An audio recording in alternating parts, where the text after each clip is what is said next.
दिल्ली में आम आदमी पार्टी की सरकार इन दिनों कई वजह से चर्चा में है। स्टिंग ऑपरेशन में पहले नए मुख्यमंत्री आवास को लेकर हुए हैरतअंगेज खुलासों के बाद अब सचिवालय से रात के 2 बजे जिस तरह संदिग्ध स्थितियों में फाइलें निकालने के सीसीटीवी फुटेज सामने आए वो वाकई चौंकाने वाले हैं।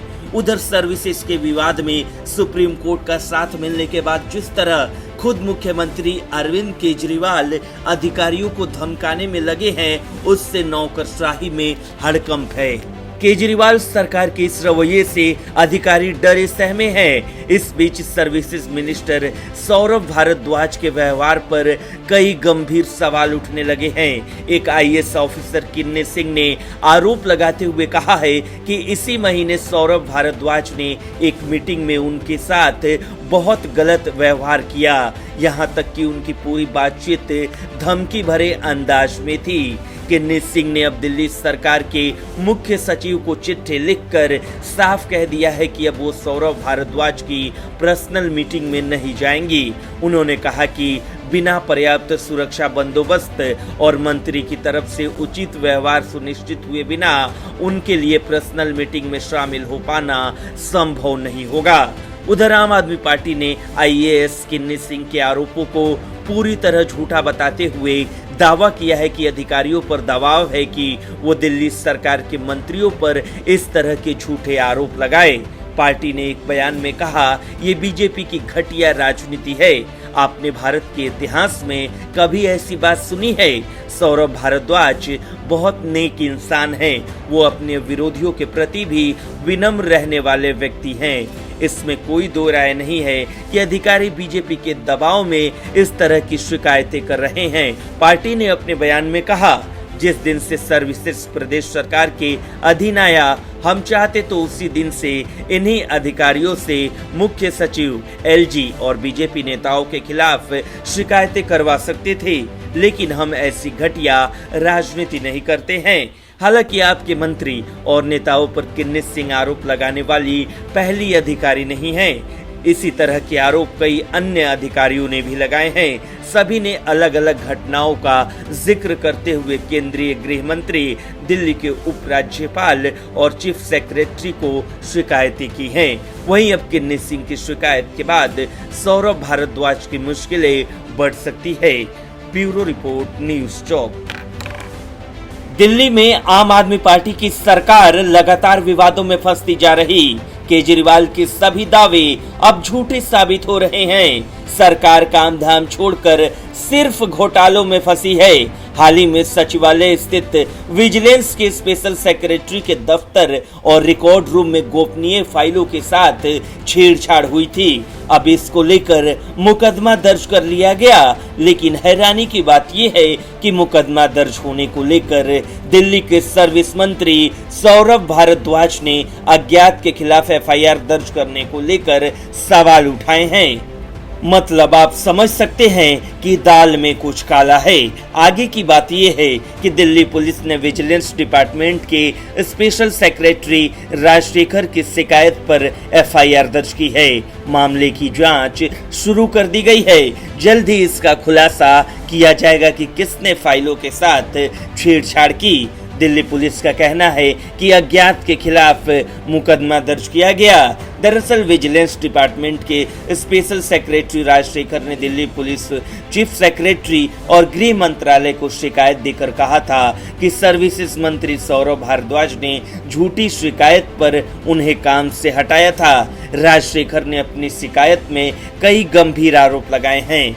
उन्होंने कहा था 15 और 16 मई की रात में सचिवालय की कमरा नंबर 403 स्थित उनके दफ्तर और रिकॉर्ड रूम में रखी गई कई दस्तावेजों की फोटोकॉपी कराई गई। इसमें मुख्यमंत्री अरविंद केजरीवाल के घर के रिनोवेशन पर खर्च जांच की फाइल, फीडबैक यूनिट, डीआईपी, जल बोर्ड, टैक्स डिपार्टमेंट से सोने की चोरी, तिहाड़ जेल अधिकारी की साठगांठ करने जैसे मामलों की फाइल थी। राजशेखर ने अपनी शिकायत में दफ्तर के बाहर की सीसीटीवी फुटेज प्रिजर्व करने और संबंधित लोगों के खिलाफ एफआईआर दर्ज करवाने की मांग की थी। इस जांच में दिल्ली सरकार के मंत्री सौरभ भारद्वाज भी जांच के घेरे में हैं। हालांकि एफआईआर में उनका नाम शामिल नहीं है, केवल अज्ञात के खिलाफ ही एफआईआर दर्ज की गई है।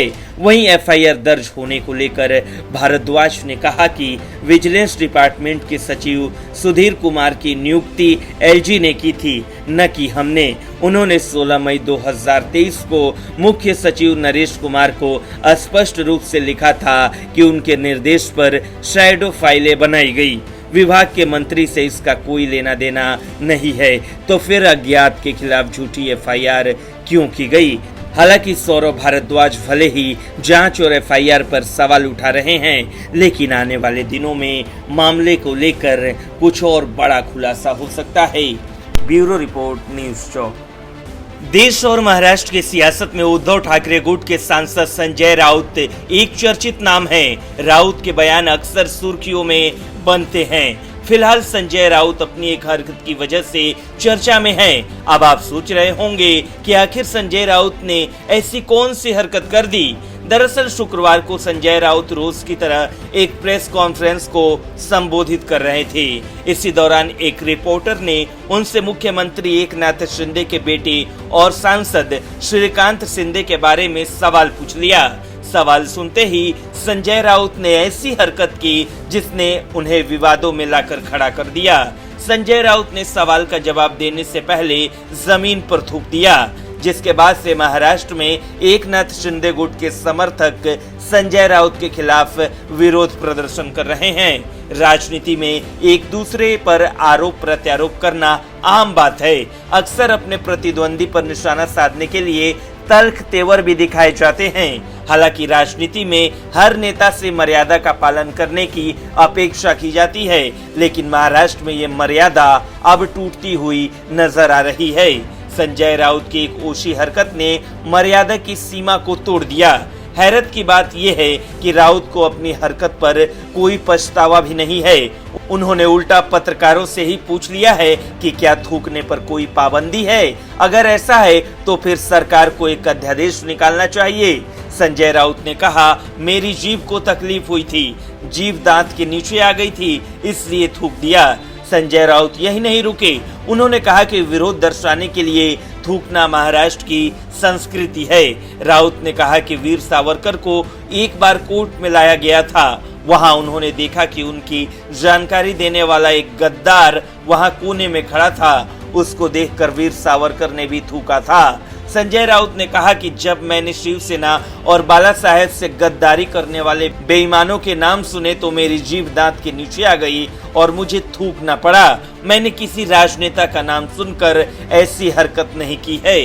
गौरतलब है कि महाराष्ट्र में उद्धव ठाकरे की सत्ता जाने के बाद और खुद संजय राउत पात्रा चौल घोटाला मामले में जेल से घूम कर आ चुके हैं। इसके बाद से संजय राउत बौखलाए हुए हैं और आए दिन ऐसी ओछी हरकत करते रहते हैं, लेकिन इस बार उन्होंने कुछ ज्यादा ही कर दिया। ब्यूरो रिपोर्ट, न्यूज़ चौक। दिल्ली सरकार के खिलाफ केंद्र के अध्यादेश को लेकर सीएम केजरीवाल विपक्ष को एकजुट कर रहे हैं, लेकिन उन्हें कांग्रेस से समर्थन नहीं मिला है। इस बीच केजरीवाल ने झारखंड में कांग्रेस पार्टी को लेकर जो बयान दिया है, उसके बाद ये और मुश्किल हो गया है। केजरीवाल के बयान पर दिल्ली कांग्रेस ने सवाल पूछते हुए कहा कि केजरीवाल बताएं कि वो आरएसएस और बीजेपी के साथ हैं या नहीं। दिल्ली प्रदेश कांग्रेस ने शनिवार को उनसे ये साफ करने को कहा है कि जब राष्ट्रीय राजधानी में दंगे हो रहे थे तब वो किसके साथ थे। इसके साथ ही कांग्रेस ने केजरीवाल से सवाल किया है, उन्होंने संविधान के अनुच्छेद 370 को हटाने का समर्थन किया था या नहीं। दिल्ली के मुख्यमंत्री और आम आदमी पार्टी के संयोजक अरविंद केजरीवाल ने शुक्रवार को झारखंड की राजधानी रांची में कहा था कि कांग्रेस तय करे कि वो संविधान और देश के 140 करोड़ लोगों के साथ है या प्रधानमंत्री नरेंद्र मोदी के साथ है। उन्होंने दिल्ली में अधिकारियों के हस्तांतरण और नियुक्ति पर उपराज्यपाल का नियंत्रण बहाल करने के लिए केंद्र के अध्यादेश के विरोध में ये बात कही। कांग्रेस के वरिष्ठ प्रवक्ता डॉक्टर नरेश कुमार ने केजरीवाल के इस बयान पर आपत्ति जताते हुए उनसे सवाल किया कि वो ये जरूर बताए कि वो आरएसएस और बीजेपी के साथ थे या नहीं। कुमार ने केजरीवाल से सवाल किया, उन्होंने अनुच्छेद 370 हटाने का समर्थन किया था या नहीं। जब दिल्ली में दंगे हो रहे थे तो वो किसके साथ थे। किसान आंदोलन हो रहा था तो क्या वो किसानों के साथ थे? गुजरात चुनाव के दौरान महात्मा गांधी की फोटो हटाकर लक्ष्मी जी की फोटो लगाने की बात कही थी या नहीं? उन्होंने ये भी पूछा कि 2013 में अन्ना हजारे के आंदोलन के दौरान रामलीला मैदान में एक तरफ किरण बेदी तो दूसरी तरफ केजरीवाल झंडा लेकर लहरा रहे थे या नहीं? कांग्रेस नेता ने कहा कि इन सभी बातों से स्पष्ट है कि केजरीवाल कौन सी विचारधारा से आए हैं। नरेश कुमार ने कहा कि कांग्रेस के बारे में देश के 140 करोड़ लोग ही नहीं बल्कि दुनिया के 8 अरब लोग जानते हैं कि कांग्रेस की विचारधारा क्या है। वो कभी आरएसएस, बीजेपी और प्रधानमंत्री मोदी के साथ न रही है और न रहेगी। ब्यूरो रिपोर्ट, न्यूज़ चौक।